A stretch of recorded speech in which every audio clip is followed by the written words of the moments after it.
Late summer of 1978 settled heavily over the Ozark Mountains, the kind of heat that made the air feel thick and unmoving. Ozark Creek cut quietly through a narrow hollow in Madison County, Arkansas, its water shallow, slow, and stained the color of rusted iron from the clay beneath. It was not a place marked on tourist maps. Hunters used it. Moonshiners knew it. And men who wanted to move unseen understood its value. On the morning of August 19th, Harold McNeely arrived at the creek before sunrise, like he had dozens of times before. He was 58 years old, a retired poultry plant worker who fished not for sport, but for the comfort of routine. He parked his truck along the dirt turnout, stepped down the embankment, and followed the familiar bend of the water. The cicadas were loud, too loud. He noticed that before anything else. The sound carried an edge of agitation, as if something had disturbed the balance of the place. McNeely saw the boots first. One pair, half submerged near the bank, toes pointing downstream. They were men's boots, work-worn, scuffed, the kind common to the county. At first he assumed someone had been swimming or drunk and careless. Then he noticed they were still on someone's feet. He froze. His body reacted before his thoughts caught up. A slow tightening in the chest, a pressure behind the eyes. He followed the line upward, past pant legs darkened with water, to a torso lying unnaturally still. The man's face was turned away, cheek pressed into the mud. There was no movement, no breath. McNeely backed away, heart hammering, telling himself it was an accident, a fall, a heart attack, anything but what his instincts were already screaming. But as he turned, his foot caught on something else. Another body, then another, further up the bank, partially concealed by brush. By the time he reached the tree line, shaking and breathless, he could see them clearly. Men, too many men, spaced out along the creek and into the woods beyond, as if someone had placed them there with intention. 12 in total, though McNeely would later say it felt like more, because his mind couldn't reconcile the number with reality. He made it back to his truck and drove straight to the sheriff's office without fishing, without going home, without fully understanding what he had seen. He only knew one thing for certain. Ozark Creek, a place that usually held nothing louder than birds and water, had become very quiet for a reason. Sheriff Roy Whitcomb arrived less than an hour later with 2 deputies, followed closely by Arkansas State Police. Whitcomb had worked the county for over 20 years. He had seen drownings, hunting accidents, domestic violence. He had never seen anything like this. The men were laid out in a rough line that followed the curve of the land. Some lay close to the water. Others were several yards back, near trees, as if they had been moved or directed there. None showed signs of struggle. No torn clothing. No defensive wounds. Their hands were empty. Their pockets still held wallets, cash, cigarettes. This was not a robbery. It was something far more deliberate. The wounds told the story with unsettling clarity. Each man had been shot at close range, some in the base of the skull, others through the heart. Clean entries. No wild angles. No panic shots. The medical examiner would later confirm that death came quickly for most of them. Whoever pulled the triggers knew exactly where to aim. Ballistics technicians recovered shell casings scattered sparingly across the area. The casings were common calibers, nothing exotic, but the serial numbers on the recovered weapons, found discarded further downstream days later, had been filed down with care. Not rushed, not sloppy. This wasn't a crime of impulse. It was planned. As the sun climbed higher, the smell of iron and damp earth settled over the creek. Word spread faster than law enforcement could contain it.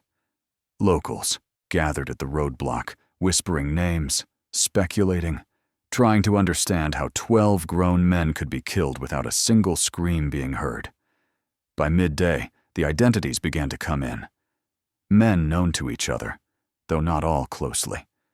Earl Donnelly, Wesley Red, Harlan, Clifford Boone, Thomas Lyle, Raymond Pickett, Jesse Crow, Milton Avery, Hugh Fenner, Calvin Morrow, Leon Watts, Samuel Dykes, Otis Bell.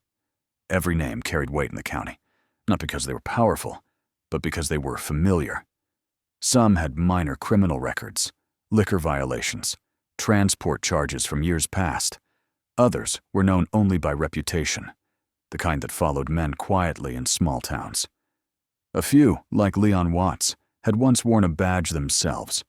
None were strangers to Ozark Creek. Sheriff Whitcomb walked the scene slowly, taking in the spacing between the bodies, the angles, the lack of chaos. It felt staged, almost ceremonial, like the men had been brought there under some shared expectation, then processed one by one. The idea settled uneasily in his mind and refused to leave. By late afternoon, the press arrived. Photographers tried to angle shots past the tree line. Reporters used words like massacre and slaughter, their voices low and incredulous. But among locals, a different word circulated. A warning. No one said it publicly at first. It passed from mouth to ear, from porch to porch. A warning to anyone who thought about talking. A warning to anyone who crossed the wrong people.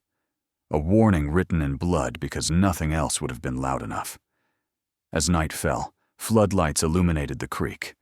The bodies were removed one by one, zipped into bags, loaded into waiting vehicles.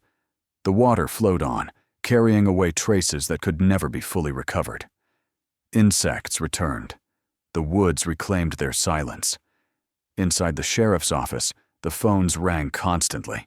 Family members demanding answers. State officials asking questions Whitcomb couldn't yet answer. Federal agencies listening more than speaking. Everyone wanted to know the same thing. Who could do this, and why here? The first theories came easily and meant nothing. A drug deal gone wrong, a gang from out of state, a feud that spiraled out of control. But the evidence refused to support chaos. Everything about the scene pointed to control, discipline, purpose. Someone had gathered 12 men without resistance. Someone had executed them without fear of interruption.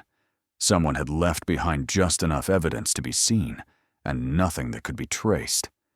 And somewhere in that quiet Arkansas hollow, the truth sat buried beneath layers of fear, loyalty, and silence, waiting for someone brave or foolish enough to start pulling at the thread.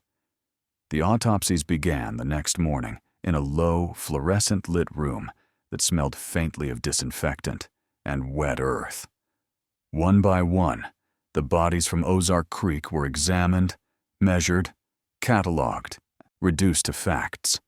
The emotional weight of 12 dead men was set aside in favor of precision, because precision was the only thing that might speak back. What the medical examiner found was chilling in its consistency.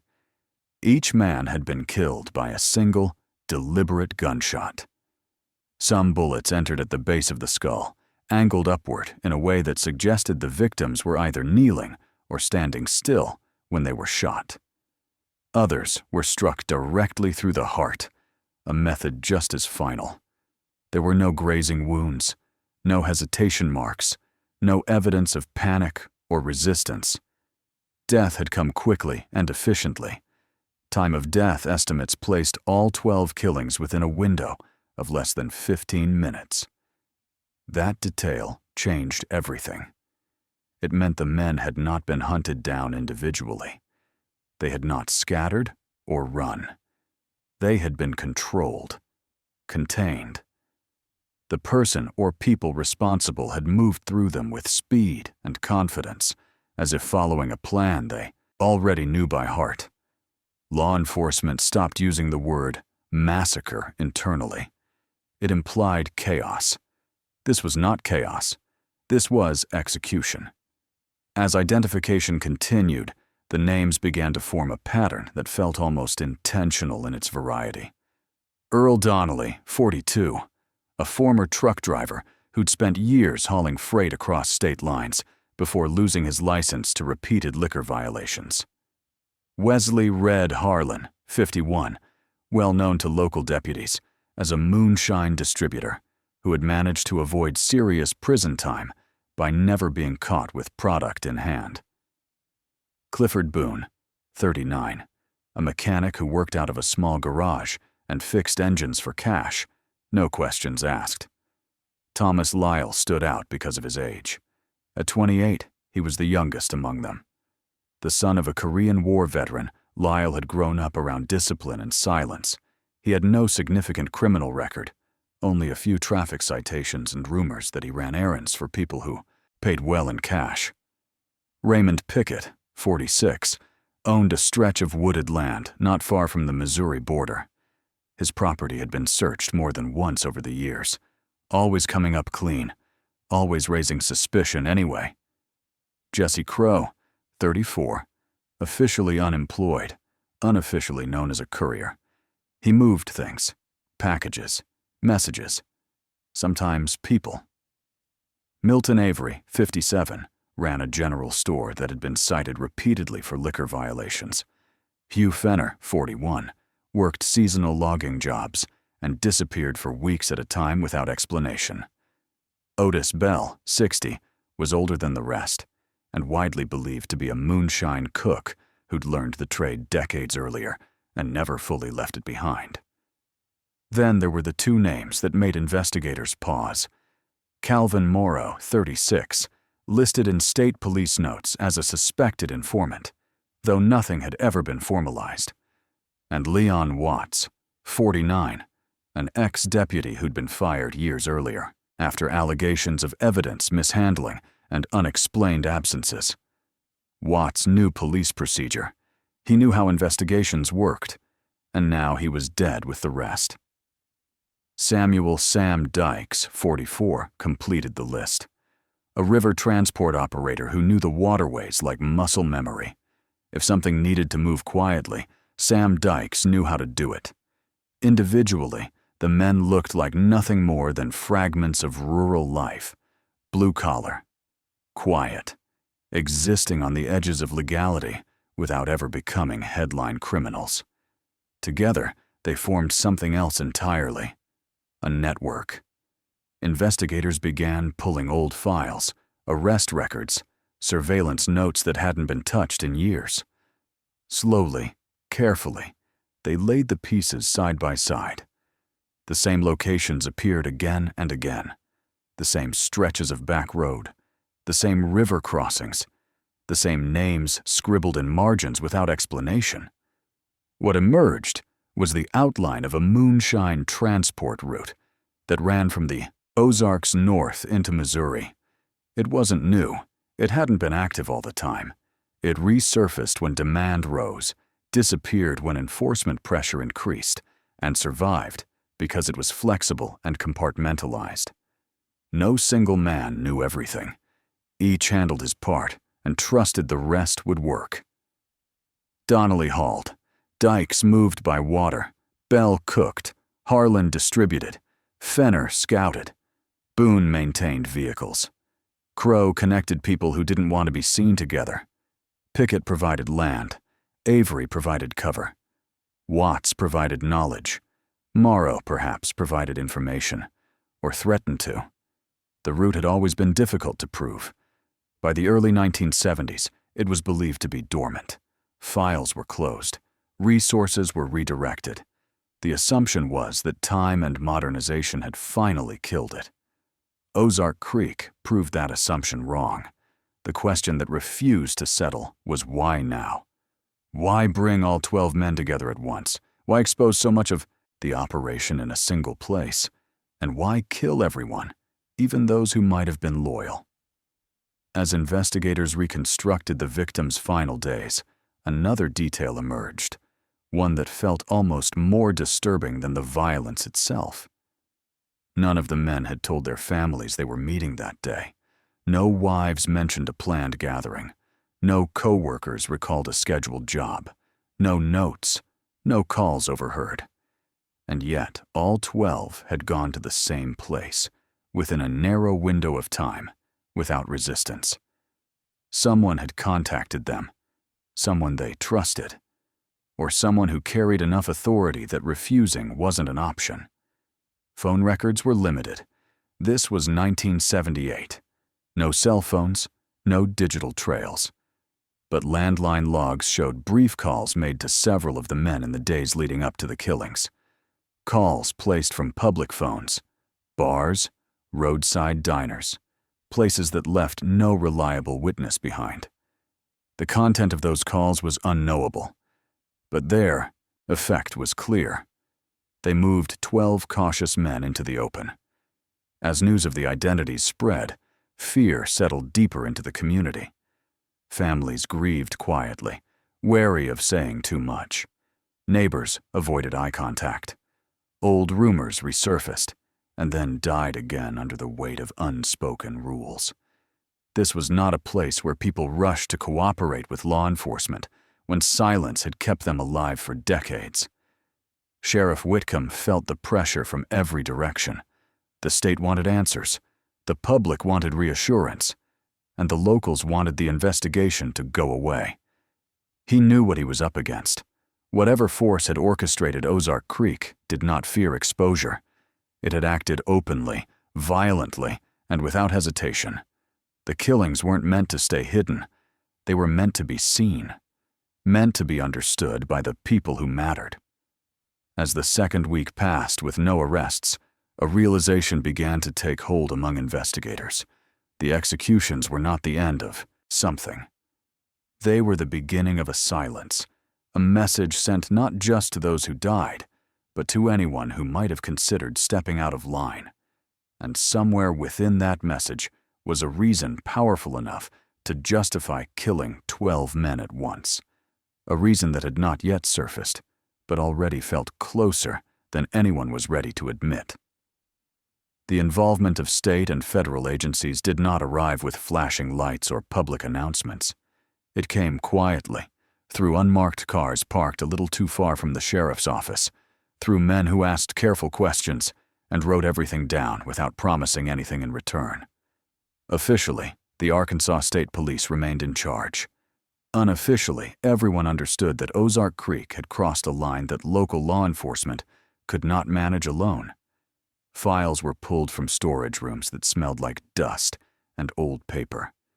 ATF records, some dating back more than 20 years, were reopened and laid out across tables. What they showed was unsettling, but not surprising. An illegal liquor corridor had existed through the Ozarks since the 1950s, adapting to enforcement pressure, shifting routes, changing names. It had been shut down repeatedly, sometimes violently, but it had never truly disappeared. The Ozark Creek route was one of its branches. According to federal records, it had gone quiet in 1971 after a series of seizures and arrests. The conclusion at the time was simple. The risk had become too high. The money no longer justified it. The route was declared inactive and resources were reassigned. That conclusion now looked naive. Investigators began reconstructing the physical evidence from the scene with renewed focus. Tire impressions found near the creek had initially been dismissed as belonging to hunters or fishermen. Now they were examined more closely. Two distinct sets emerged. One from a heavy vehicle, likely a truck capable of transporting equipment or people. The other from a lighter vehicle, possibly a car used for scouting or support. The impressions led away from the creek in opposite directions before disappearing onto gravel roads. No plates had been left behind. No witnesses reported unusual traffic. The vehicles had moved at a pace that suggested confidence. Whoever drove them knew the terrain well enough to leave without drawing attention. It was not a crime committed by outsiders. As interviews continued, one name began surfacing again and again, always in half sentences and lowered voices.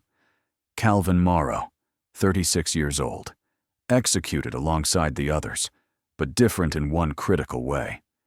In the weeks before his death, Morrow had been asking questions. Not the kind of questions men like him usually asked. Not about money or timing or routes. These were questions about consequences, about exposure, about what happened when people started paying attention.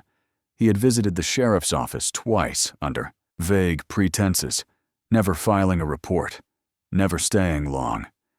He had made a call to a federal hotline, one of those numbers posted on the back of public buildings, meant for anonymous tips. There was no record of what he said, only that the call was placed. And then, nothing. After that, Morrow went quiet. In communities like Madison County, silence was not unusual. It was expected. But Morrow's silence felt different, too deliberate, too sudden. People noticed, and people talked, even if they pretended they weren't. The rumor spread quickly and dangerously. Calvin Morrow had flipped. He had exposed the root. He had panicked and tried to save himself. If that were true, then Ozark Creek made sense.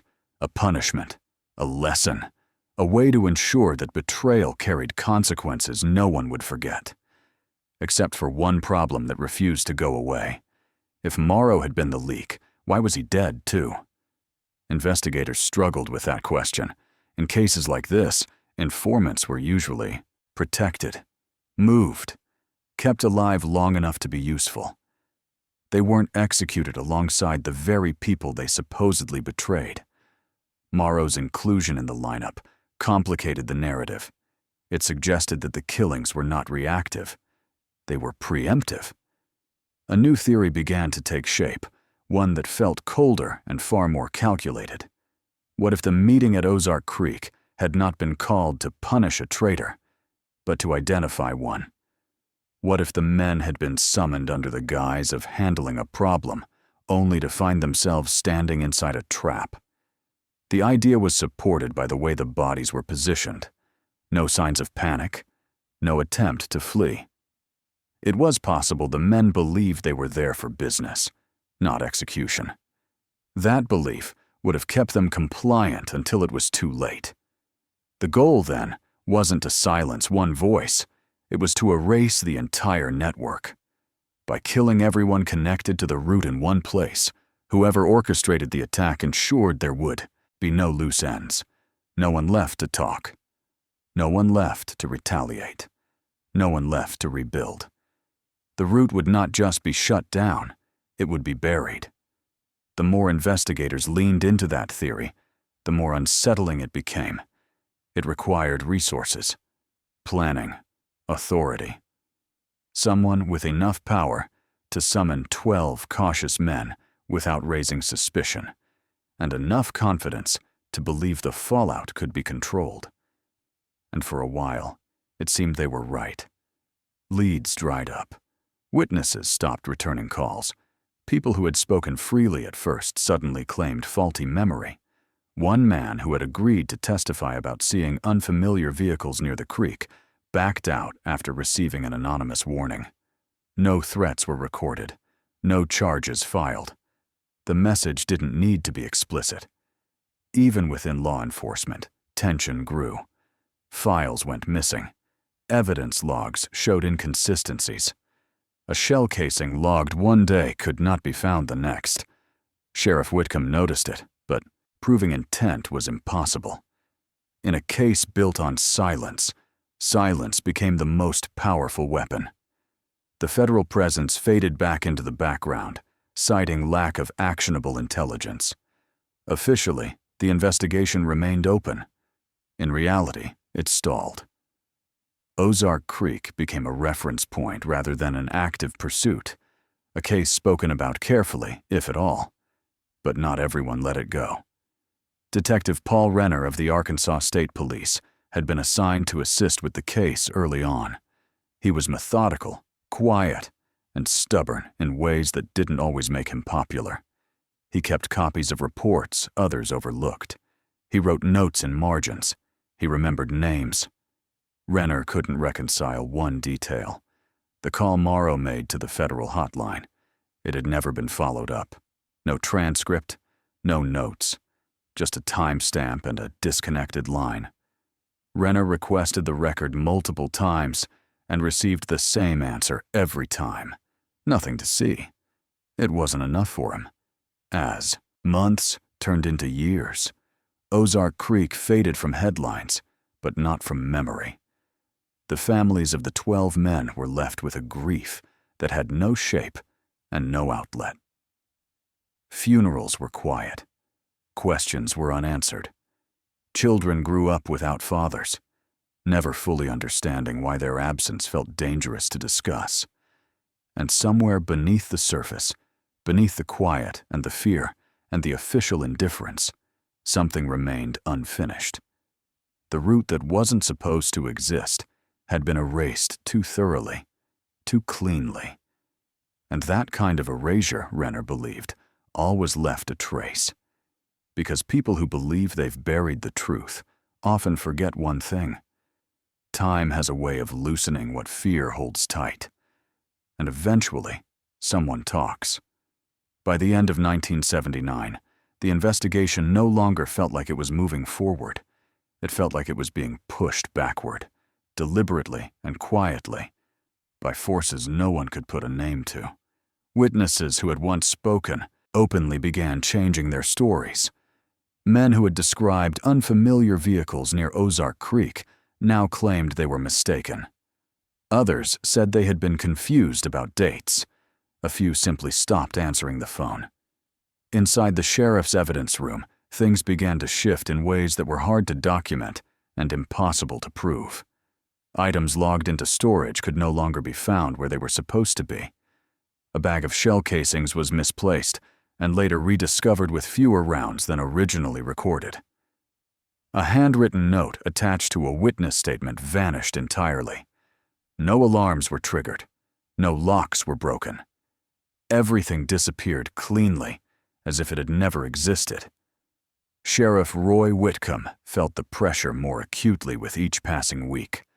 The calls from Little Rock slowed, then stopped. Federal agents who once lingered now kept their distance. The message was subtle but unmistakable. This case was becoming inconvenient. The clearest warning came one evening as Whitcomb locked up the office and prepared to go home. A note had been slid under the door. No name, no signature, just a single sentence written in block letters. Let sleeping water lie. He didn't report it. He didn't show it to anyone. He folded the paper and placed it in his desk drawer, where it stayed until he retired years later. Whitcomb understood the language of his county. The note wasn't a threat. It was advice. Ignore it, and consequences would follow. They came anyway. The first death happened quietly. A man named Harold Fenn, a distant cousin of Hugh Fenner, and a potential witness who had claimed to overhear a conversation about the Ozark Creek meeting, was found dead in his trailer. The official cause was an overdose, pills mixed with alcohol. The sheriff's report labeled it accidental. No autopsy was requested by the family. People shook their heads and said it was a shame. Then they moved on. Weeks later, a local journalist named Marlene Keyes lost her cabin in a fire. Keyes had been working on a long-form piece about organized bootlegging in northern Arkansas. She had asked questions no one else had asked in years. The fire was ruled electrical, faulty wiring, nothing suspicious enough to warrant further investigation. Keyes survived, but the notes she had collected did not. The third incident was the one that finally shifted the tone inside law enforcement. A state trooper assigned to assist with the Ozark Creek case requested an immediate transfer after receiving threats against his wife and children. No direct evidence tied the threats to the case. No calls were traced. No letters recovered. The request was approved without discussion. By 1981, the pattern was impossible to ignore. Anyone who pushed too hard ended up gone, silent, or scared enough to stay that way. The Ozark Creek slaughter was still officially open, but it had become something else entirely. A file number, a reference point, a reminder. The community, understanding replaced outrage. People didn't need official statements to know what had happened. The men killed at the creek were part of something larger. That something had protection, political, financial, and cultural. It had existed for decades and would likely exist for decades more. Families learned to grieve without asking questions. Wives avoided discussing details with their children. Sons were told their fathers had made bad choices without ever being told what those choices were. Daughters learned early that some names were better left unspoken. Ozark Creek returned to what it had been before, a quiet stretch of water winding through the woods. Hunters came back. Fishermen returned. The memory of what happened there settled into the soil, carried forward only in whispered warnings and careful glances. Inside the sheriff's office, the files were boxed up and labeled Unsolved. They were moved to storage and left there. Dust gathered. The edges curled. Ink faded. The case froze in time, preserved in paperwork that no one was expected to read again. Everyone accepted that outcome. Everyone except one man. Detective Paul Renner never said out loud that he couldn't let it go. He didn't need to. It showed in the way he kept copies of reports others discarded, in the way he filed notes separately, at home, away from official storage, in the way he remembered faces and names long after they stopped appearing in active case lists. Renner had watched the investigation die in slow motion. He had seen fear do more damage than any weapon, and he understood why. Whatever force had orchestrated Ozark Creek hadn't needed to eliminate everyone who knew the truth. It had only needed to demonstrate what would happen to those who tried to surface it. Still, Renner believed in patterns, and patterns, he knew, didn't disappear. They waited. Years passed. Administrations changed. The state moved on to new priorities. Renner continued his work, rising quietly through the ranks, taking on other cases, building a reputation as someone thorough and unremarkable. That was exactly how he wanted it. But the Ozark Creek files never left him. He revisited them at night, alone, spreading documents across his kitchen table. He traced connections with his finger. He reread witness statements, even the recanted ones. He returned again and again to the same unanswered questions. Why summon everyone at once? Why kill the suspected informant? Why make such a public statement only to retreat into silence afterward? Renner understood something that others preferred to forget. People who go to extreme lengths to bury a secret usually do so because that secret still has value, and value attracts attention. Eventually, by the late 1980s, the world had changed. Time wore down loyalties. Illness loosened tongues. Men who once believed themselves untouchable began to worry about what they would leave behind. Renner didn't chase rumors. He didn't force leads. He waited. And then, in 1989, the phone rang. Franklin Holcomb had been dying for a long time before anyone realized he was ready to talk. Liver failure does not arrive suddenly. It drags itself forward, months at a time, hollowing a man out while leaving his mind painfully intact. By the spring of 1989, Holcomb was confined to a narrow bed in a Missouri VA hospital, his skin yellowed, his hands unsteady, his body no longer strong enough to carry the weight of what he had held on to for more than a decade. He asked to speak to police on a Tuesday morning, quietly, through a nurse who did not yet understand what she was stepping into. Holcomb didn't demand immunity. He didn't ask for comfort.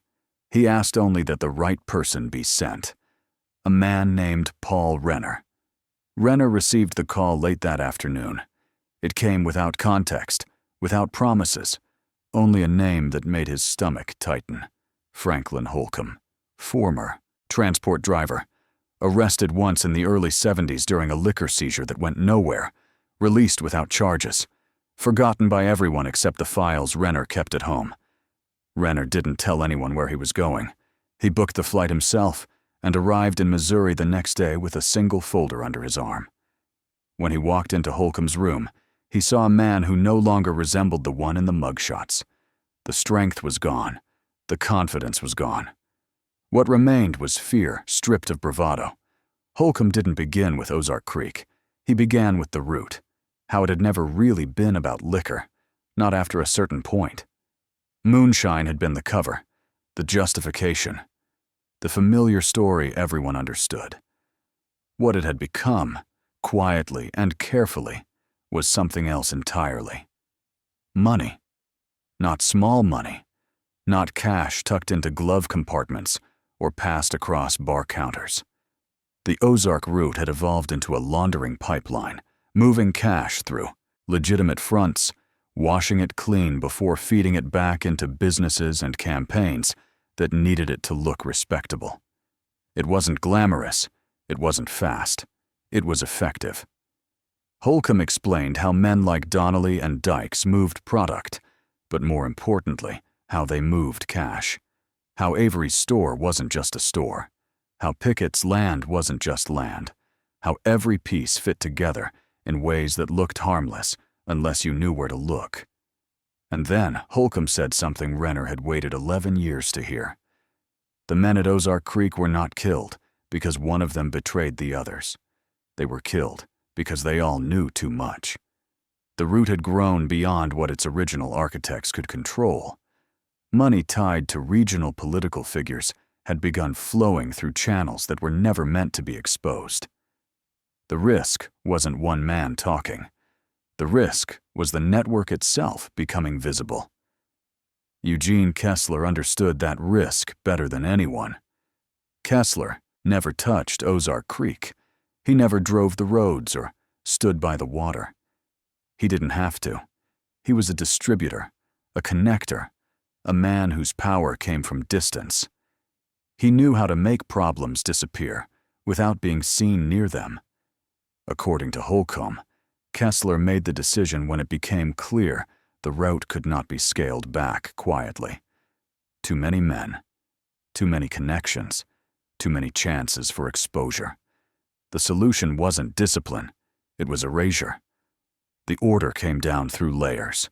No paper, no direct calls, just understanding. The meeting at Ozark Creek was framed as a necessity, a way to deal with growing pressure. The men trusted the summons because it came from the structure they had depended on for years. The shooters were not locals. That was intentional. Raymond Ray Kessler, Eugene's cousin, handled logistics. Luther Knox handled execution. Knox was former military, a marksman whose skill had outlived his usefulness to the service. He was paid for precision, not discretion. Holcomb described how the men were lined up without resistance, how there was no shouting, no bargaining, how it was over before anyone fully understood what was happening. When Renner asked about Calvin Morrow, Holcomb didn't hesitate. Morrow hadn't flipped. He hadn't given statements. He hadn't worn a wire. He had done something far more dangerous. He had thought about it. Morrow had asked questions. He had looked at the structure and realized it was no longer survivable. He hadn't acted yet, but in Kessler's world, hesitation was enough. Suspicion was enough. Morrow's death wasn't punishment. It was prevention. Holcomb's voice weakened as the confession continued, but the details sharpened. Dates, locations, payment methods. Cash moved through specific accounts, weapons purchased through intermediaries and buried after use. He gave Renner the locations where the rifles had been dismantled and hidden, places no one had bothered to search, because no one believed there would be anything left to find. Renner recorded everything. He asked questions sparingly, letting Holcomb speak at his own pace. He understood the significance of what he was hearing. For the first time since 1978, the Ozark Creek slaughter had weight. Not rumor, not theory. Evidence. When the interview ended, Holcomb asked only one thing: that the truth be written down somewhere official. He didn't ask for forgiveness. He didn't ask to be remembered kindly. He was past that. What he wanted was an ending. Holcomb died 3 days later. Renner returned to Arkansas carrying more than a confession. He carried names powerful enough to change the shape of a case everyone had assumed was dead. He moved carefully, aware that time had not erased the risks, only shifted them. For the first time in 11 years, the silence around Ozark Creek cracked. And once it cracked, it could not be sealed again. Renner knew what came next would not be loud. There would be no dramatic arrests, no sudden justice. The men responsible had survived this long by staying quiet and patient. Taking them down would require the same. But now, finally, the truth had something it had never had before. Proof. And that proof was about to pull the past back into the present, whether anyone was ready for it or not. The warrants were executed without noise, without warning, and without the kind of attention that usually follows a case of this magnitude. That was intentional. Paul Renner understood that spectacle had never been part of how this network operated, and introducing it now would only create opportunities for things to disappear again. So the work unfolded quietly, across counties and state lines, driven by paperwork rather than sirens. Properties connected to Eugene Kessler were searched methodically. Offices, storage units, a farmhouse that had changed hands twice since the 70s. In places no one had touched in years, investigators found what time had failed to erase. Ledgers with dates and initials that matched Holcomb's account. Bank records showing money routed through shell companies, then back into legitimate businesses. Payments spaced carefully enough to avoid notice, but consistent enough to tell a story once they were laid side by side. In a wooded area not far from the Missouri border, officers uncovered the first weapon. It had been wrapped, sealed, and buried, with the expectation it would never be needed again. Ballistics confirmed what Renner already knew. The rifle matched markings recovered from Ozark Creek 11 years earlier. More recoveries followed. Not all of them. Enough. Eugene Kessler was arrested early one morning outside his home. There were no cameras waiting, no neighbors gathered. He was taken in quietly, dressed neatly, offering no resistance. To anyone watching from a distance, it might have looked like a routine matter. That was how Kessler preferred it. The case moved forward, with the same restraint. Prosecutors resisted the urge to frame Ozark Creek as a sprawling conspiracy. They didn't need to. They focused on what could be proven. 12 dead men. Orders given. Payments made. Weapons used. Confessions corroborated by evidence. Raymond Kessler's role came into focus through financial trails and testimony. Luther Knox's through ballistics, and Holcomb's final statements. The story did not rely on fear or implication. It relied on documentation. In court, there were no dramatic outbursts, no sudden revelations. Eugene Kessler sat quietly as evidence accumulated around him, piece by piece. The prosecution never raised its voice. It didn't have to. The facts carried enough weight on their own. When the verdict was read, there was no reaction from Kessler, no visible anger, no relief. He was convicted on 12 counts of first-degree murder. Raymond Kessler and Luther Knox received life sentences. The words were spoken plainly, recorded officially, and then the room moved on. Outside the courthouse, there were no crowds, no outrage. The country had changed since 1978. New fears had taken center stage. New crimes dominated the headlines. Ozark Creek belonged to another era, one most people barely remembered. But for the families of the 12 men, the trial changed everything. For the first time, they were given a version of events that did not rely on rumor or silence. They learned why their fathers, husbands, and sons had gone to the creek that day. They learned that Calvin Morrow had not betrayed the others, that Leon Watts had not been part of some internal purge. that the men were not killed for what they did, but for what they knew. Names were spoken aloud in court records: Earl Donnelly, Wesley Harlan, Clifford Boone, Thomas Lyle, Raymond Pickett, Jesse Crow, Milton Avery, Hugh Fenner, Calvin Morrow, Leon Watts, Samuel Dykes, Otis Bell. Each name reclaimed from the quiet that had swallowed it. There was no closure in the way people expected, no sense that the years lost could be returned. But there was something else, a shape to the grief, a truth that could be told without lowering voices. Ozark Creek was acknowledged for what it had always been, a crime scene, not a rumor, not a warning. A place where 12 lives ended because silence had once been more valuable than accountability. Paul Renner attended the final proceedings without ceremony. He sat in the back, listening, thinking about how long the truth had waited. He never spoke publicly about the case. He didn't need to. His work was done. The files were closed again, this time with finality. Evidence returned to storage. Reports stamped complete. The system, slow and imperfect, had eventually done what it was capable of doing. And Ozark Creek continued to flow. The water moved the same way it always had, past the same banks, through the same trees. There were no markers, no plaques, nothing to suggest that anything extraordinary had happened there. To someone passing through, it was just another stretch of quiet Arkansas wilderness. But memory doesn't need monuments. For those who knew, the creek carried something else now. Not fear. Not silence. But record. Proof that even crimes designed to erase themselves leave something behind. That time, more than force, has a way of shifting what power protects. Justice did not arrive at Ozark Creek with sirens or gunfire. It arrived years later, quietly, through patience and paper trails and a man who refused to forget. And that, more than anything else, is what the creek remembers.